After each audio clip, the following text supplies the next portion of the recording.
Chaos seems to be ruling the world these days, but it's a planned, managed chaos.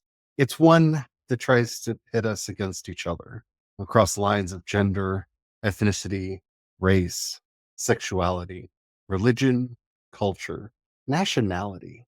Every way that they can divide us, they're trying to divide us. Why? To entrench their own power. While they are fighting for their new world of techno feudalism, where they're trying to enclose us off and control the ways we can communicate with and to one another, we are trying to do something different.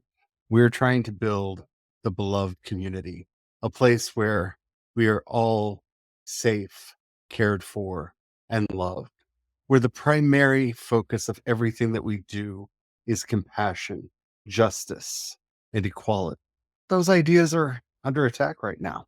That's why we need to fight for them all the more. Let's talk about building the beloved community today as we walk together down creation's paths.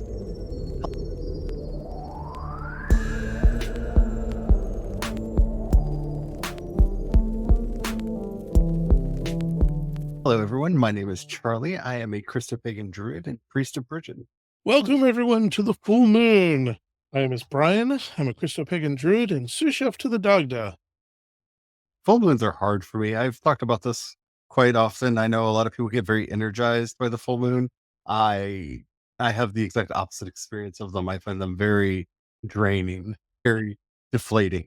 This is very much where oppositeness comes in because I find it the exact opposite. New moons are so draining for me and very difficult times. I usually hit an emotional slump, and full moons I find far more energizing and invigorating. So if you've been with us for some time, you know we spent every quarter moon on one of the paths of creation spirituality. And today we are focusing on the Via Transformativa, the path of transformation, change, justice making, and celebration. And now more than ever, we need to be focused on that justice making and that celebration, because if they can rob us of our joy, they can rob us of our rights, and we can't let them do either. But before we get into all that, if you haven't already, don't forget to like, subscribe, follow, whatever the terminology happens to be on whatever app you're listening to us on. We do original Christopagan and Druid content 5 days a week, Monday through Friday. And you don't want to miss anything, especially right now, because we are going through our Druidcraft 101 series. We just got it started. So there's only a few episodes to catch up on if you'd like to get into that and learn the practice of Druidcraft. For anybody who thinks we're taking a weird diversion from that for these Black History Month episodes, justice making is a key aspect of Druidry. The Druids were the judges. They made the pronouncements of the law.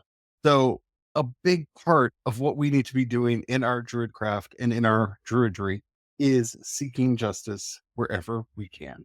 So the beloved community is an idea that was coined by Josiah Royce and built on by Dr. Martin Luther King Jr. We really need to take MLK back. He was a far more radical speaker and thinker than the watered down version of him that is generally presented to the masses.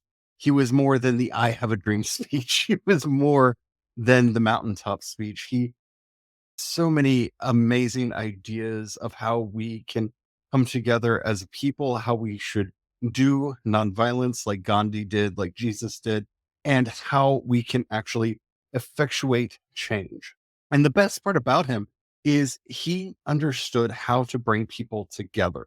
He wasn't a leader as in one man who runs the show.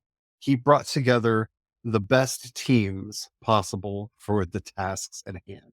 And that, more than anything right now, we need to learn, because yes, we are all under attack right now. And I don't want any of you to be afraid. I don't want any of you to be afraid. Fear is not the answer in this. Fear is not helpful. And in fact, is exactly what the enemy wants us to feel. And yes, I said enemy. Remember, we do not war against flesh and blood, but against powers and principalities in high places. We war against the systems and the ideas and the concepts that are holding us down. We're trying to tear down those systems, because if you tear down a person, the system will just slot another person in. Systems are self-preserving. they're self maintaining. And as long as we allow the systems to exist, they'll just find somebody else that they can plug in. And fear is definitely one of those systems of oppression and destruction. I understand the concern. I am very concerned for my community. I am very concerned for all of us, really. I'm not shaken. And the reason for that is there are more of us than there are of them. And this is what all systems of power fear is that moment when the larger number of people realize that a small but vocal minority is controlling them. And this is becoming more and more evident to more and more people every day as we're watching increasingly unpopular decisions be made, actions being taken. We're watching a Supreme Court here in the United States that has lost its mind and forgotten how to read, but we're acting like it's new. And this is the problem. We're going to talk about this more on tomorrow's episode when we get into hypernormalization in depth. But this isn't new. Don't let anybody gaslight you into thinking that this is new. This has been going on since the 80s, into the 90s, into the 2000s, and now into the 2010s and 2020s. Words have meaning. If we let people start parsing those words, you can justify anything. This is the biggest problem that I have with evangelical Christianity is that it's not rooted in any tradition. So all they have to do is find a text, even if it's taken out of context, and say, "Oh, look, see right there. It says so in these words." Which, by the way, I picked a translation that said it the exact way that I wanted it to be said Yeah. because translations tend to differ because these weren't written in English, unless we're going to be King James only people and pretend that they were written in English, even though that's ridiculous. For instance, suffer not a witch to live. Yeah, Evangelicals love to throw that one out there, completely out of context, and also very bad translation for that word. we have no idea what that word meant. We have no idea. And this is the thing. If you take anything away from the biblical scholarship, these are old texts. There are many words that have lost their specific meaning. Yeah, whatever they're talking about there probably had something to do with magic in some way, shape, or form, or ritual work or something, but we don't know what. And that's true for a lot of these phrases that get pulled out of their context. Anytime you're ignoring the plain text, anytime you're ignoring the tradition of the country. And remember, traditions, this is what gets me about people who call themselves traditionalists. Traditions evolve and change. That's why they are traditions. If you don't have a tradition, you have a text. If we're just supposed to look at the Federalist Papers, if we're just supposed to look at the scripture itself, if we're just supposed to look at a specific commentary or confession, we don't have a tradition. Traditions grow, they mature, they develop their understanding. So to say something is inside or outside of the tradition, you have to look at how the tradition has evolved and changed and understood something over time and when aberrations get injected into it. That is some of the muddying of the waters there, because even in our common vernacular nowadays, you'll hear people interchange conservative and traditionalist. The thing is, if you're a traditionalist, you are technically liberal because conservatives are about conserving or preserving a specific way or the original way, the old way, whereas a traditionalist will change and evolve with the culture, preserving the tradition. And they're actually talking on two different lines of thinking, because a liberal is somebody who changes. What would the founding fathers say about regulating Twitter? They would say, "Oh, what is this evil beast machine, this glass that speaks and has words changing upon it? What? Witchcraft, I tell you, witchcraft. Which? Yeah, exactly. I was going to say, yeah, witchcraft. What unholy machination." How are people turning into spiders and weaving webs into the sky? Yeah, Like, yeah, yeah. it's ridiculous. They didn't have opinions about these things. We have opinions about these things. And there are opinions that have grown and changed over time. This is why the idea of the beloved community is so important for us because, and please listen to what I have to say here. Don't just stop when you hear the words about to come out of my mouth, because I know some of you are going to stop. You're going to put something in the comments and you're going to go away and you're not going to listen. All right. Are you listening? The United States has always been and continues to be an enslavement community, and it needs to change to a beloved one. Now, I'm not talking about just like some 1619 project kind of thing, though that's part of it. Our country was founded on the backs of enslaved peoples, not just the Africans that we imported here, but we tried enslaving the indigenous people here as well. We brought over indentured servants. People were brought over here as punishment and forced into work to work the fields. When Abraham Lincoln was talking about abolition, he and most of the people at the time were concerned that the abolition of chattel slavery would lead to abject wage slavery for the people. And it did. And it did. It is important to remember the way we live now is not the way people have always lived. The way we live now is aberration in history. This idea that you have to work for a living, that you have to work for a wage, this is new. This comes in with the enclosures when they start taking away private property, start taking away property and creating private property. They kill the commons, they take away the grazing land, they take away the farmland, and then they say, oh, you can work the farmland, but I get everything that comes off of it. The enclosure started this process and it continued on to this day where now you have to get a job. You have to go out and work for somebody else. You have to sell your body to someone else. You have to sell your mind to someone else to make a wage to pay your living. We've romanticized and we allow the TLCs and all of the different channels on the TV to create these myths of the people who go out into the mountains and they homestead and they don't have to make a living. They have to pay taxes on that land like everybody else because that land is enclosed. It is not owned by them, it is owned by the government. We only rent it.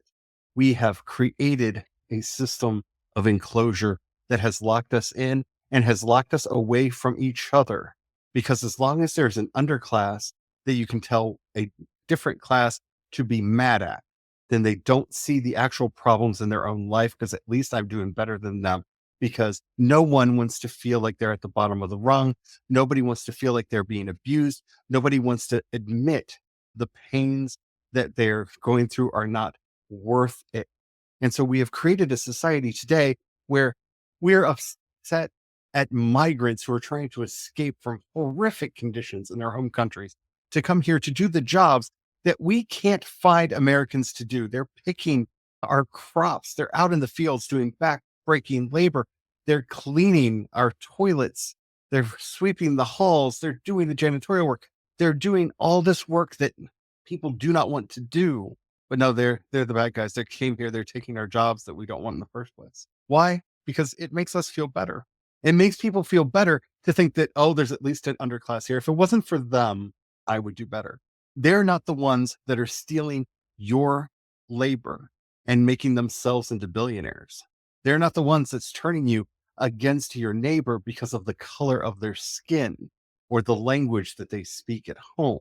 That is the villainy that's being perpetrated against us. And it's what we have to be fighting and struggling against. One of those is part of that economic slavery that is occurring, especially in the US right now, is the education system. It has been restructured in the last 40 years or so to birth a slave class by the end of graduating. I couldn't tell you the number of times talking with doctors and healthcare professionals about problems in the healthcare system and possible solutions to fixing healthcare in the US. And the biggest thing that comes up is, well, we have to charge this money so I can pay off my school debt. Basically, a student told you have to have a degree to get a decent job. So you have to go to college. And by the time you graduate, you owe an entire mortgage. So, what are the prospects of becoming a landowner in the United States now? When you graduate college, you already have to pay for a house before you can even start saving up to buy a house. You're forced to work is a form of slavery. It is. And if you think we're being hyperbolic, all you have to do, and that's why I keep bringing up Abraham Lincoln, go back and read Lincoln's speeches. Find any of the many archives online of Lincoln's speeches and just search wage slavery because he uses this phrase a lot. This was a very common talking point up through the 1920s. People were concerned about this until it became so normalized that people just assumed this is how it works. See, the Great Depression broke us as a country and made us accept a lot of the things that we fought against before.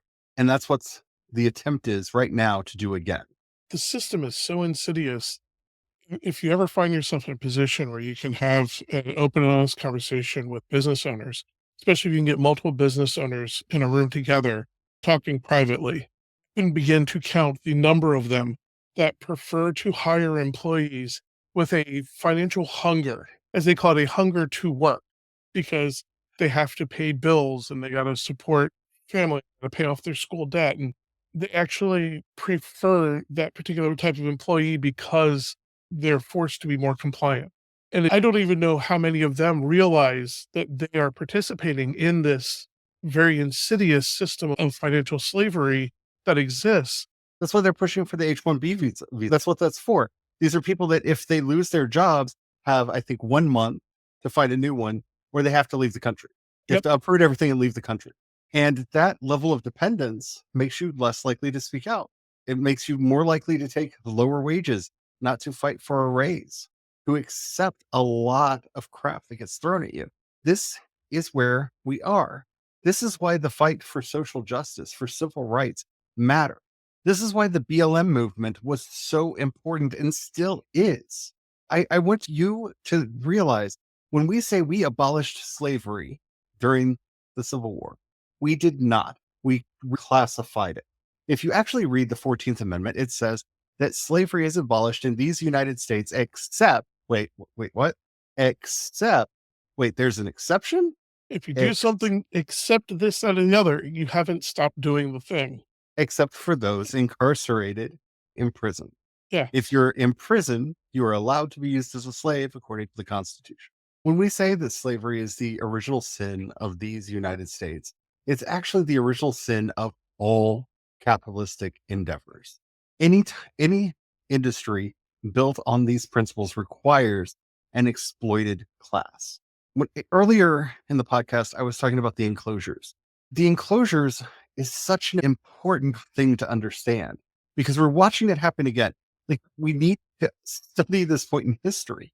See, back in the day, farmers grew crops. Isn't that crazy? They grew enough to feed their families. They grew enough maybe to take some to market, but they grew their crops. They had land that they could graze their livestock on. And then the rich landholders decided this is a problem because it's a threat to our power. They're not reliant on us. So they started lying. And they said, these peasants, they're too dumb. They're too dumb. They don't understand how to work their own land. They're harming the common land. They're overgrazing. They're putting in too many crops. They're hunting too much. They're doing too much.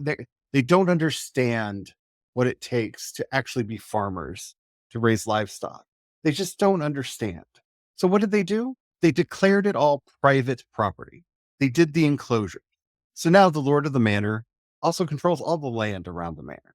So they kicked everybody out of their homes and then said, oh, would you like to come back? Would you like to come back to your house? Okay, if you do, well, we own your house now, so you owe us rent. So we're going to tell you what to plant in the field. We're going to tell you what livestock that you can raise. And we are going to sell what you do, what you raise. And then we'll give you a little bit of a wage. And from that wage, you're going to pay us rent and then pay for everything else that you need. This was the enclosure system. This is how we changed society forever. And these enclosures keep happening. They just keep happening. We keep walling off more and more spaces for private property. Free speech used to be free speech. And then the internet happened. And the internet was free speech. Anybody could put up a website, anybody could say whatever they wanted to say online, and they still can, by the way. But social media came in, and Google came in, and the various search engines came in because the internet became too big. And they started putting their enclosures around. See, if you don't play by Google's rules, you don't get included in the index. If you don't play by Twitter's rules, you get kicked off the site. These enclosures start happening and they're unregulated. We have no say because all of these are under single leadership structures. They have kings. That's what a business is. A business is a little kingdom, a little fiefdom where a king or queen is in charge and all of the bureaucracy and their underlings beneath them. Businesses aren't democratic. You don't get a vote. You don't get to vote for what happens on YouTube or Twitter or TikTok or Facebook. The king and his royal council on Facebook and Meta decide whether or not queer people should be protected. You don't have a say in that. And that is where the problem is. The power is removed from the people, where we could, through democratic means, decide and make decisions about what is appropriate in these spaces, what is good in these spaces, and what isn't. And unelected oligarchs are given this power. That's where we are at today. And we see this enforcement through the police forces, through the unfair policing of minority communities, which is only going to get worse because more people are getting placed into those minority categories. As somebody of Irish descent, I have started noticing how even my lily white butt is starting to get othered because, I mean, the Irish, are they really white? I mean, they weren't white. We used to have signs up all over the place that said Irish need not apply. I mean, why should they be considered? I've seen this in the year of our Lord 2025 as a topic of discussion again.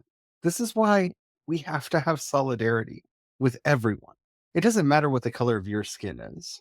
If they're going after the Black community, we have to stand with them. If they're going after the Latino community, we have to stand with them. If they're going after the transgender community or the queer community, we have to stand together. When they went after the women, we should have all stood together, because the Black community and the women were the opening salvos that got us to where we are today. And we did not sufficiently push back. Power up a vacuum.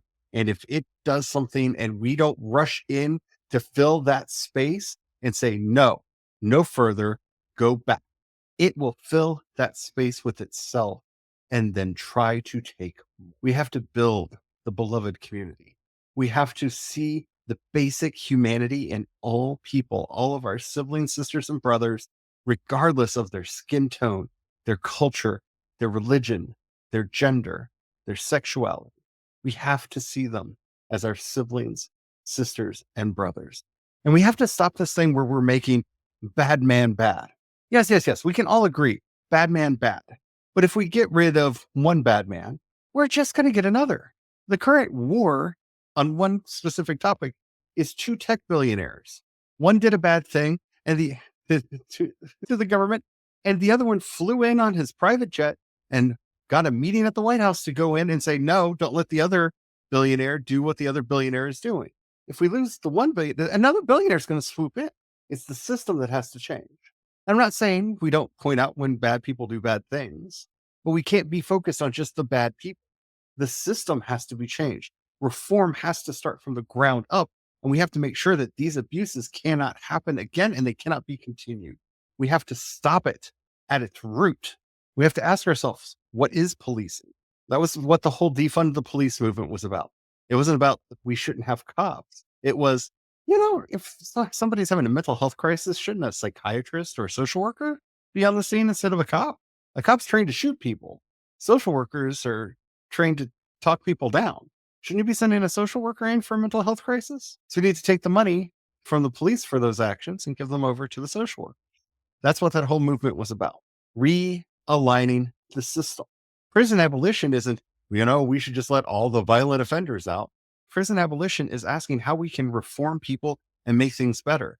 The first step of that, which people are still freaking out about, was you should not be in prison because you are poor.